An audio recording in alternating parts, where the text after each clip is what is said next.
Bien, vamos ahora a tener la lectura del texto de la palabra de Dios en el que vamos a estar meditando en esta tarde. Leamos en el libro de los Salmos el Salmo 51. Salmo 51.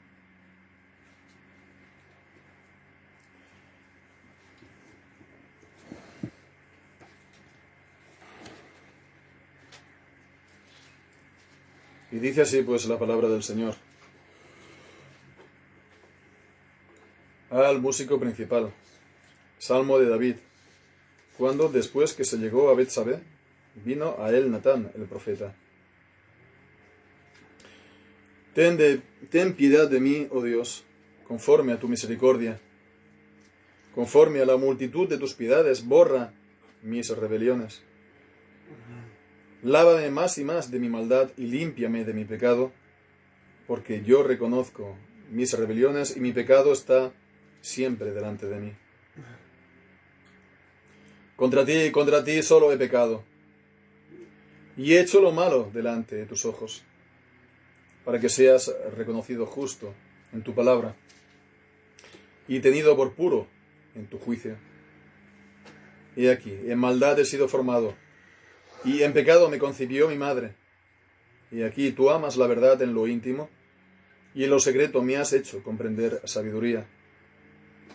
Purifícame con hisopo y seré limpio. Lávame y seré más blanco que la nieve. Hazme oír gozo y alegría, y se regocijarán los huesos que has abatido. Y esconde tu rostro de mis pecados, y borra todas mis maldades. Crea en mí, oh Dios, un corazón limpio, y renueva un espíritu recto dentro de mí. No me eches de delante de ti, y no quites de mí tu Santo Espíritu. Vuélveme el gozo de tu salvación, y espíritu noble me sustente. Enseñaré a los transgresores tus caminos, y los pecadores se convertirán a ti. Líbrame de homicidios, oh Dios, Dios de mi salvación. Cantará mi lengua tu justicia. Señor, abre mis labios, y publicará mi boca tu alabanza, porque no quieres sacrificio, que yo lo daría. No quieres holocausto. Los sacrificios de Dios son el espíritu quebrantado, al corazón contrito y humillado, no despreciarás tú, oh Dios. Haz bien con tu benevolencia a Sión, edifica los muros de Jerusalén. Entonces te agradarán los sacrificios de justicia, el holocausto u ofrenda del todo quemada. Entonces ofrecerán becerros sobre tu altar. Amén. Y el Señor bendiga su santa palabra. En la Escritura tenemos muchos ejemplos, y ejemplos tanto para hacer lo bueno, como también ejemplos para no hacer lo malo, ¿no? Y David es uno de los personajes de la Biblia que es para nosotros uno de nuestros mayores ejemplos, tanto para lo bueno que hemos de hacer como también para lo malo que hemos de evitar. Es verdaderamente sorprendente, es verdaderamente llama mucho la atención que en una sola persona como la de David encontremos tanto lo mejor como lo peor. Lo mejor en cómo él fue fiel al Señor, soportando un sinfín de calamidades, sobre todo en la primera parte de su vida, cuando él era perseguido injustamente por Saúl.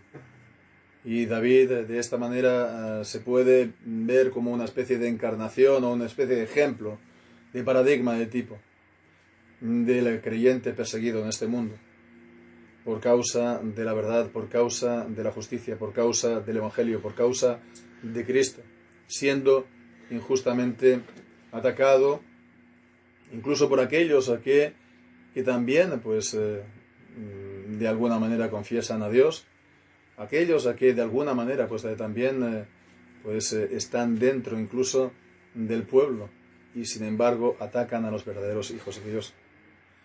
Y cómo hizo eso con un corazón humilde. Y él incluso cuando sus enemigos, Saúl, murió, hizo endecha por él. No tenía un espíritu vengativo, no tenía un espíritu rencoroso. Él, en este sentido, es un verdadero ejemplo de un corazón, de lo que dice el Señor, el Señor Jesús en el Nuevo Testamento, de amar a los enemigos, ¿no? Un corazón que es humilde, también ante los hombres. Lo vemos también cuando él disputaba con Abner y con el descendiente de Saúl. Él tenía una gran humildad y sobre todo él tenía un corazón entero para el Señor. Él adoraba al Señor, lo alababa, había compuesto multitud de cantos de alabanza al Señor en medio de todas sus aflicciones. Cánticos fueron para él la palabra del Señor. Realmente, él es un gran ejemplo para nuestras vidas, ¿no? En fe, en humildad y en ser fiel al Señor. Pero también del mismo modo, en pocos personajes de la Escritura vamos a ver un pecado tan grande, tan enorme, como el que él hizo con Betsabé, la mujer de Urías. Como él se dejó llevar por la debilidad, por la molicie, por estar en la cama hasta altas horas de la tarde, y cuando se despertó entonces vio a una mujer bañándose y la deseó, la hizo traer y esta mujer estaba casada, por lo tanto cometió primeramente adulterio con ella y después cuando supo que ella estaba esperando un hijo de él, hizo venir a su marido y al ver que no pudo salirse con la treta que él se había hecho, ordenó que él fuera muerto en la batalla.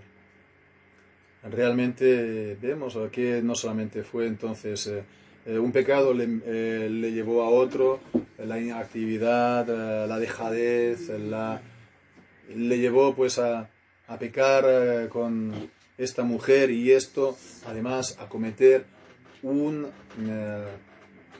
pecado, sí, de homicidio y también de mentira, de simulación ante toda la gente de su corte y del pueblo, aunque esto también trascendió y eso fue para la deshonra, para el deshonor del nombre de Dios, y el nombre de Dios también fue profanado por este gran pecado.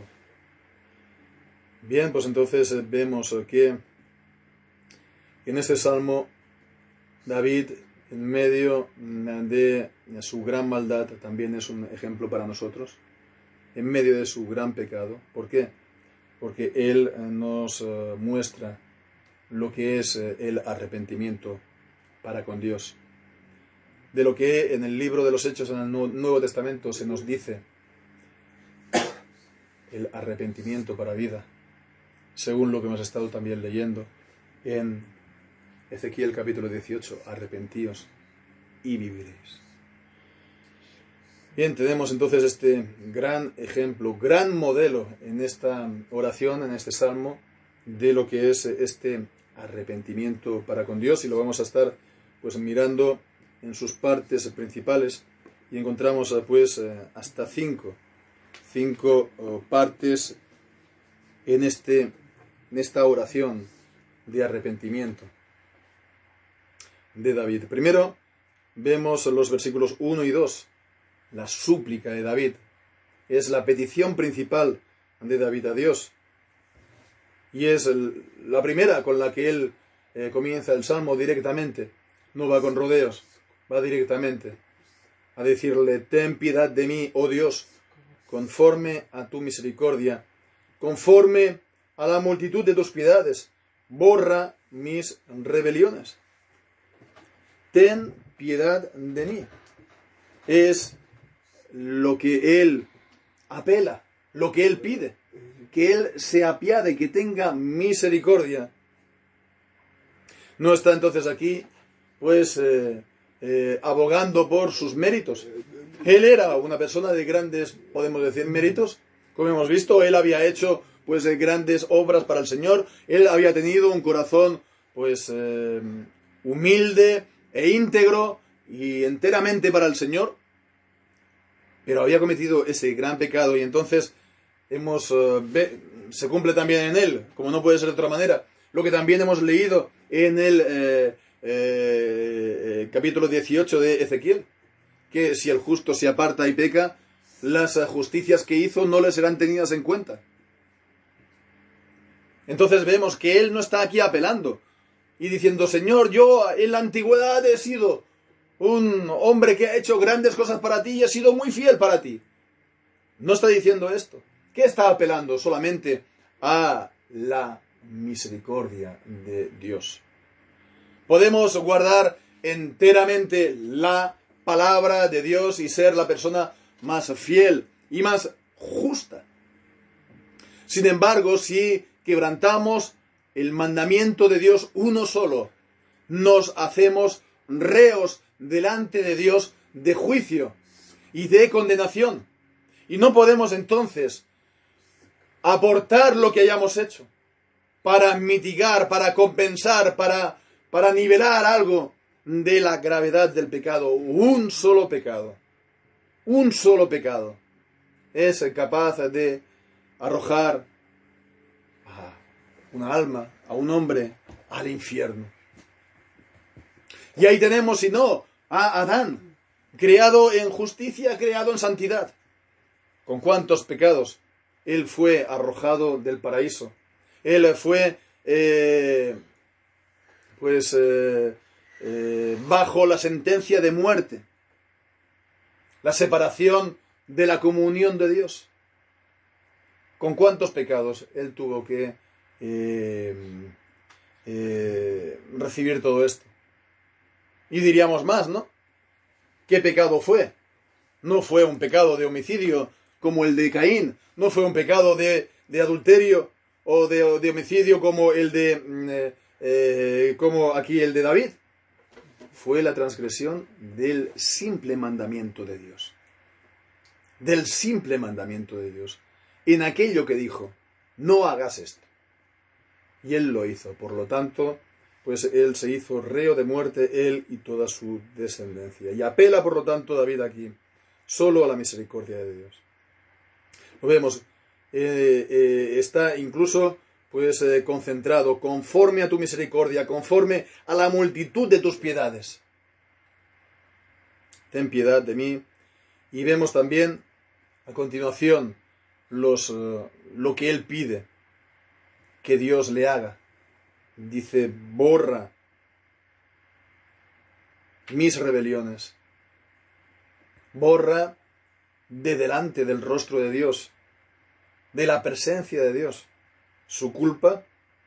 Pero vemos también, en cuanto a él, David le dice: lávame más y más de mi maldad, de mi iniquidad, de mi culpa, de mi falta, y límpiame de mi pecado.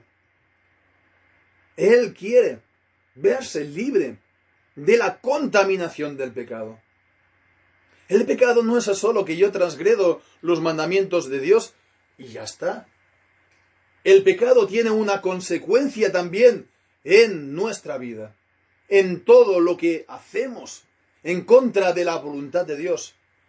Nos corrompemos, nos ensuciamos, nos envilecemos y la imagen de Dios en nosotros va recibiendo más y más hachazos y heridas. Así es, pues, el pecado en nosotros, que nos corrompe como la lepra y hace que toda nuestra carne sea una podrida llaga. Por eso dice: lávame más, límpiame de mi pecado, quítalo de delante de ti, bórralo de delante de ti, pero también en mí, límpialo, en mi ser, en mi vida, en mi alma. Esta es pues la primera súplica principal, el tenor principal del Salmo, pero vemos progresivamente cómo también esto se va pues extendiendo y avanzando. En segundo lugar vemos las confesiones de David, los versículos del 3 al 6, lo que él está reconociendo. Primeramente dice: yo reconozco mis rebeliones y mi pecado está siempre delante de mí. Reconozco mis rebeliones, ¿por qué? Porque los tiene siempre presente. David tiene lo que se conoce como una conciencia de pecado. No es solo que lo practicas y después, bueno, de manera inadvertida ya ni te olvidas. No es así, porque somos creados como criaturas morales, con la ley de Dios grabada en nuestro corazón, y cuando hacemos el pecado nos martillea la conciencia y está pues diciéndonos una y otra vez lo que hemos hecho. Mi pecado está siempre delante de mí. Y lo podemos intentar pues librarnos, no podemos intentar olvidarnos, ¿no?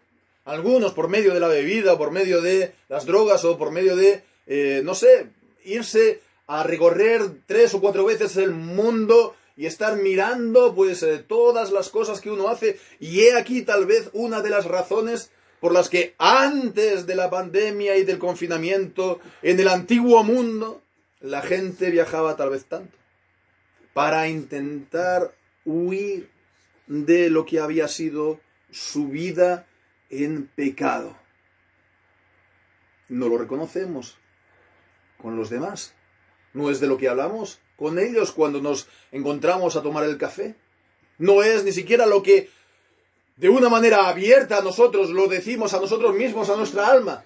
Pero eso está ahí, en nosotros, y no nos deja vivir.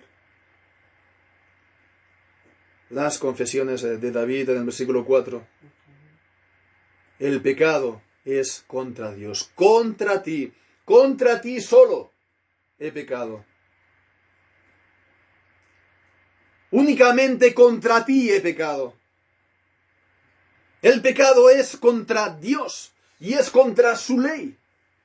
No somos nosotros los que decimos entonces que es pecado, que no es pecado.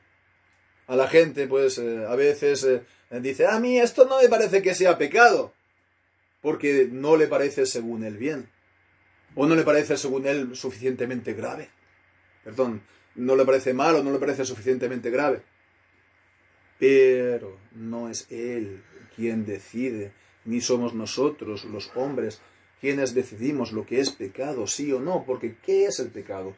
El pecado es la falta de conformidad con la ley de Dios, o la transgresión de la ley de Dios. El pecado es la iniquidad. El pecado es la transgresión de la ley de Dios. Entonces, el pecado es contra Dios. Es contra Dios. Es un atentado contra Dios. Es una falta no ya de respeto, sino más aún de reverencia, de sumisión a Dios, al Dios vivo verdadero, al Dios que nos mantiene con vida hasta el día de hoy, al Dios a quien le debemos todo.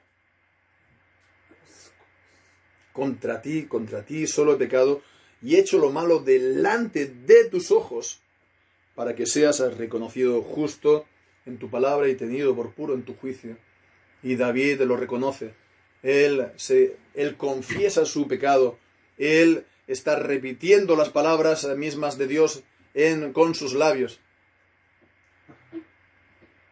Y si no fuera así, si ni David ni el resto de los hombres actuara de esta manera, Dios seguiría teniendo razón.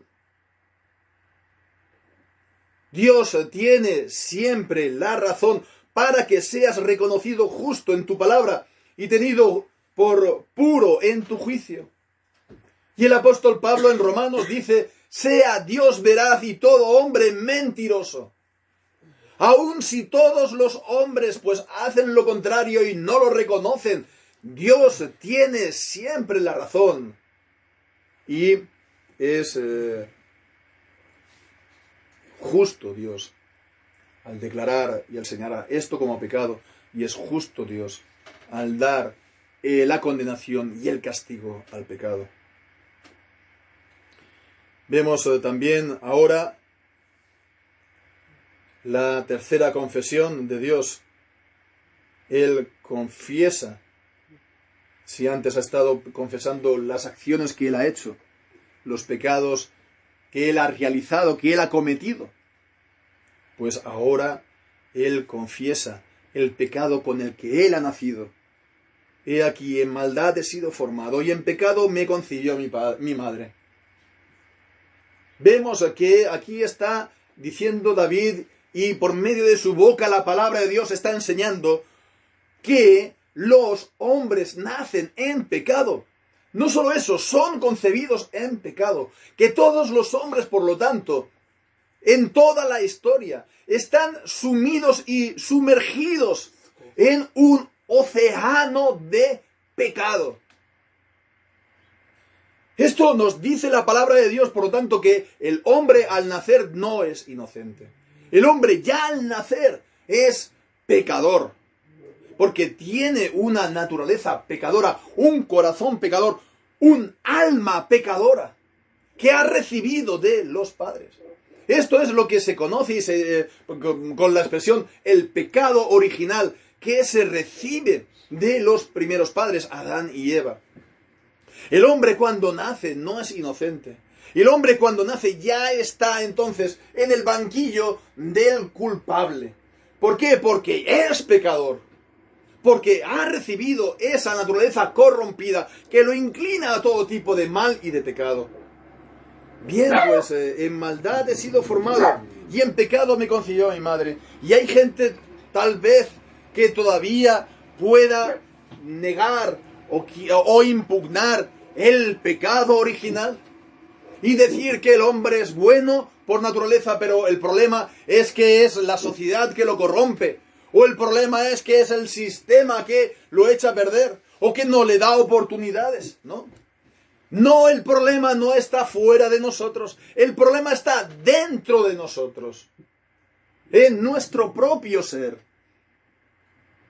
No necesitamos, por lo tanto, para redimir, cambiar el mundo y la forma del mundo y el sistema, digamos, del mundo, cómo está organizado y su economía y su manera de gobernar, etcétera, etcétera. La manera para cambiar nosotros es en nuestro interior. Y es lo que David está reconociendo y confesando a Dios, que él ha nacido ya en pecado, al recibir el pecado de sus padres. Y, por último, David también está reconociendo, él está también reconociendo no solamente el pecado, sino también la gracia de Dios.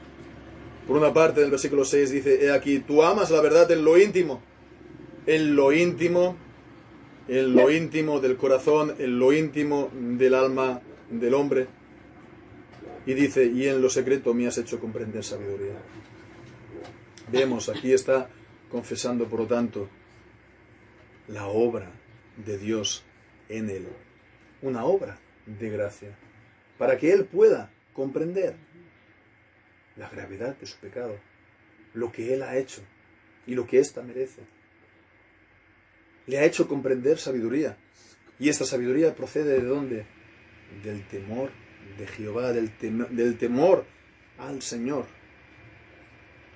Y, por lo tanto, el temer el pecado, el temer las consecuencias del pecado, esto también nos va a traer sabiduría. si es usado por el Señor para llevarnos al reconocimiento de nuestras faltas y al arrepentimiento. Bien, vemos, Dios no es quien hizo el pecado en David.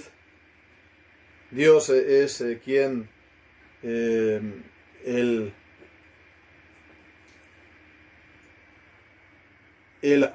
afectado, por así decirlo, por el pecado de David. El pecado de David fue contra Dios, pero Dios, qué maravilla, en su gracia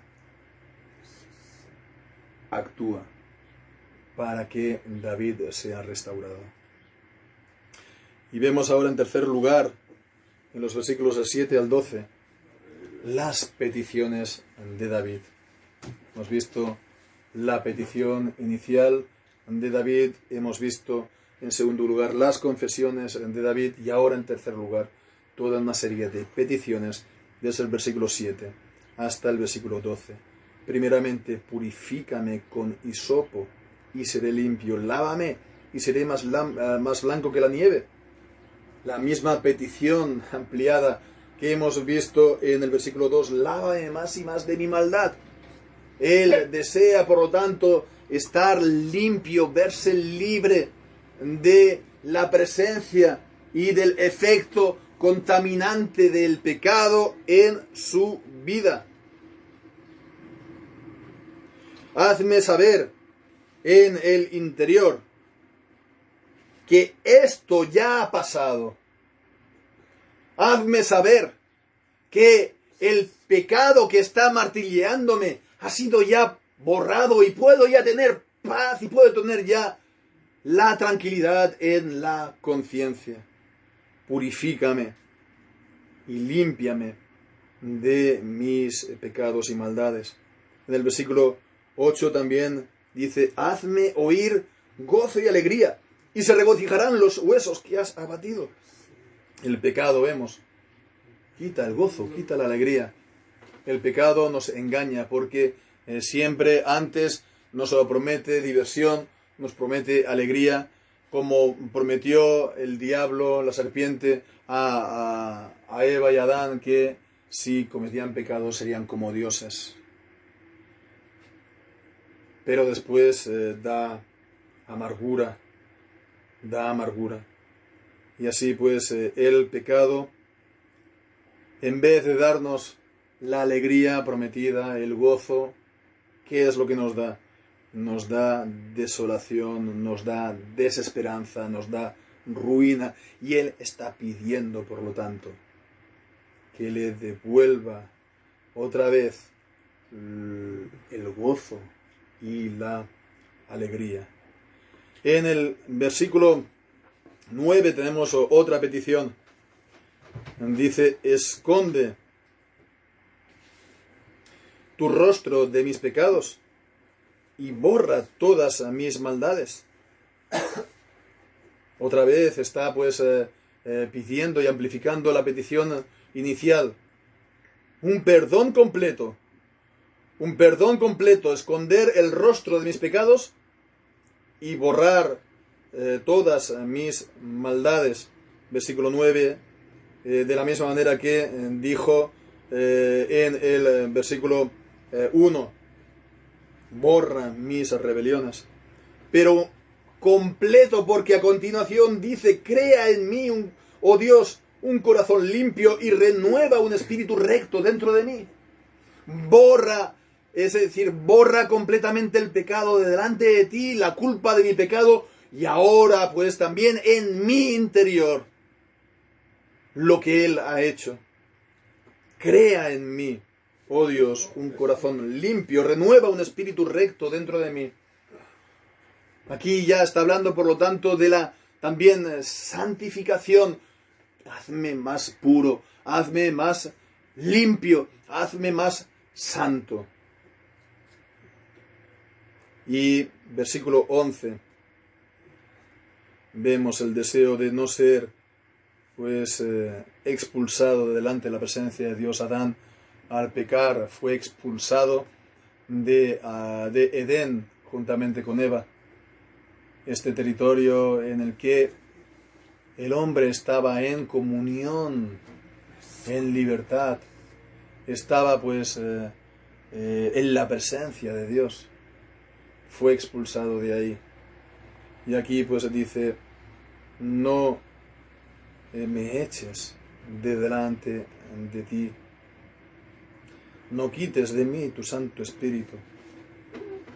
Pide continuar en la presencia de Dios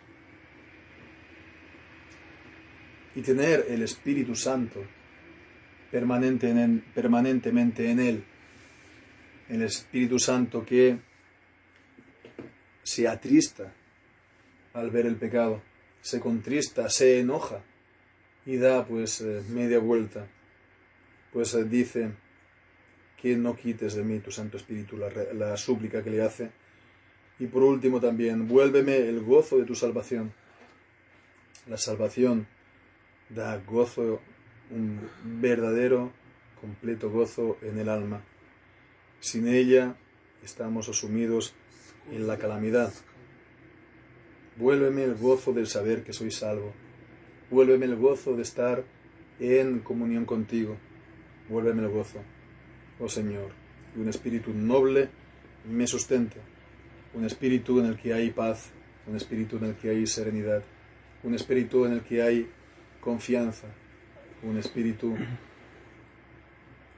que es renovado por ti. Y esto sea lo que me sustente en las calamidades. Bien, pues vemos, estas son las peticiones de David, amplificando la petición inicial, pidiendo por lo tanto una liberación completa del pecado, de los pecados en su vida. Y a continuación nos encontramos en cuarto lugar con las resoluciones de David.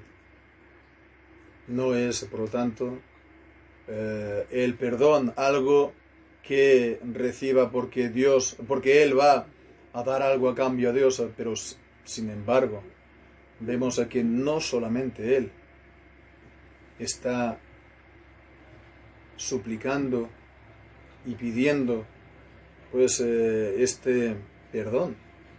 Además, hay una resolución en cuanto al pecado en su vida.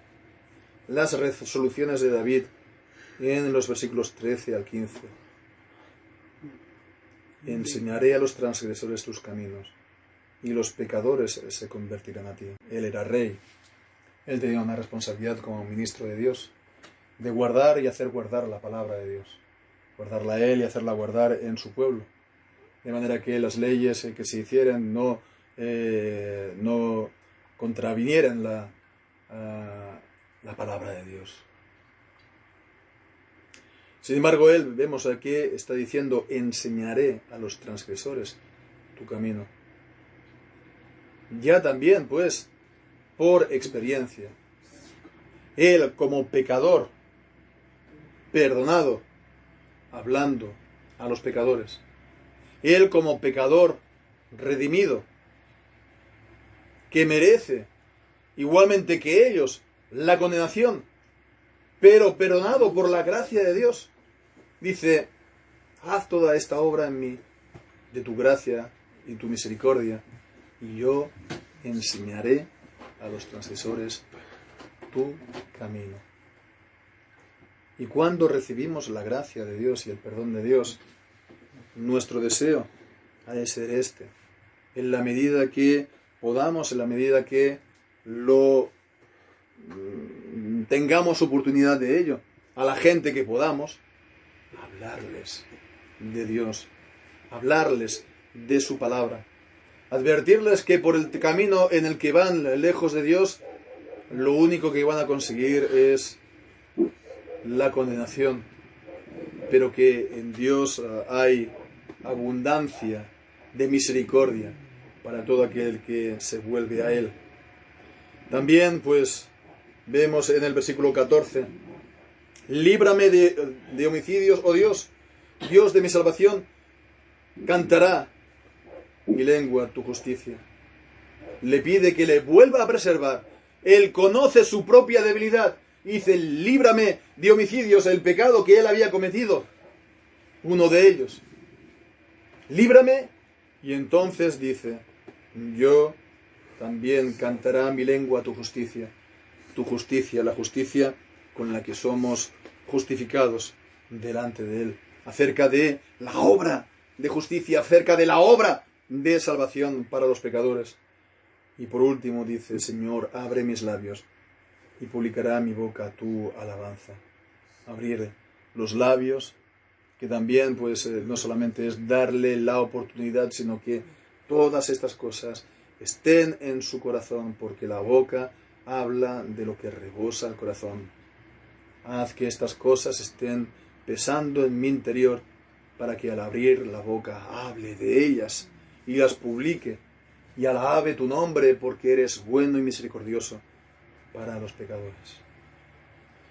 Y por último vemos ya, en quinto y último lugar, las conclusiones de David que él hace en este salmo, de los versículos 16 al 19. Y en primer lugar, vemos está aquí entroncando con lo que ya vimos en el Salmo 50. Esta querella judicial de Dios a su pueblo. Nunca le faltaba pues los sacrificios de animales. El culto formal ahí siempre estaba. Pero ellos pues tomaban a la ligera a Dios y su palabra y eran partícipes de muchos pecados del mundo. Y bien, pues ya estuvimos considerando esto la última vez. En el Salmo 50, versículo 13 y 14 dice, he de comer yo carne de fuertes toros o de beber sangre de machos cabríos. Sacrifica a Dios alabanza y paga tus votos al Altísimo. De la misma manera que dice, no quieres sacrificio, que yo lo daría, no quieres holocaustos. El Señor no ha pedido este tipo de adoración porque se contente del hecho y ya está, sino lo que Él mira es el corazón. Como vemos a continuación, los sacrificios de Dios son el espíritu quebrantado, al corazón que contrito y humillado no despreciarás tú. El sacrificio que a Dios le agrada es un corazón contrito y humillado. Aquel que se llena la boca de grandes cosas acerca de Dios, pero no conoce acerca de su pecado, ni lo siente, ni se arrepiente de él. Eso no glorifica a Dios, pues tanto como aquel que está en el templo confesando, Señor, ten misericordia de mí, pecador. Ese es el sacrificio que Dios acepta. Él no quiere un culto formal y de labios solamente. Quiere que sea en obediencia a su palabra, sí, pero quiere que sea en espíritu, poner el corazón en Él, reconociendo, por lo tanto, nuestros pecados, porque este sacrificio el Señor lo acepta. El Señor se agrada de él y no lo rechaza. Al corazón contrito y humillado no despreciarás tú. Y por último, la petición final, mirando el bien del pueblo de Dios. Haz bien con tu benevolencia a Sión, edifica los muros de Jerusalén. Que no te hagan este tipo de culto del que hemos visto, esa es solo fachada. Que sea en verdad con un corazón contrito y humillado.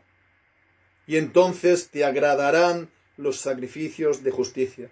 Entonces los sacrificios que te dan serán enteramente aceptados por el Señor. Este es el tipo de adoración que el Señor busca, que sea en verdad, pero también en espíritu. Y esto pues es el ejemplo que David da a todos los hombres, a los que no conocen el arrepentimiento en su vida, aquellos que no conocen qué es el arrepentirse de sus pecados, el arrepentimiento para vida, que nunca han confesado sus pecados a Dios con la intención de dejarlo, con las resoluciones de obedecer y servir a Dios. Lo que han de hacer es que pongan todas estas cosas en su corazón. La obra de Dios que Él está haciendo en el interior, por la cual está haciendo pues pesar más y más estos pecados, que no nos olvidemos de ella, que no pasemos a otra cosa, que no pongamos el televisor, que no pongamos la música, que no nos olvidemos, sino que estemos realmente siendo llevados por este sentimiento y por esta necesidad para ir a Dios, a confesarle nuestros pecados. Mientras callé, se consumieron mis huesos, dice el Salmo 32.